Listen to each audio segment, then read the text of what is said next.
You see right here, I need to cut just a little bit off here. And I actually need to do this with 2 pieces. So here's a problem.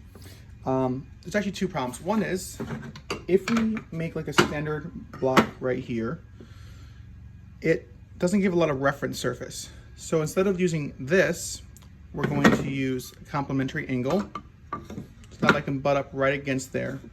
But one of the issues though is this clamp won't reach there.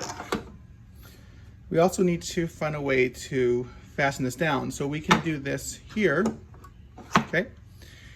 And that will help. So while this is good for one cut, if I need to make multiple cuts, well, this thing can move around. So how do I fix that? I'm gonna use double-sided tape to stick this to here temporarily, that way it won't move.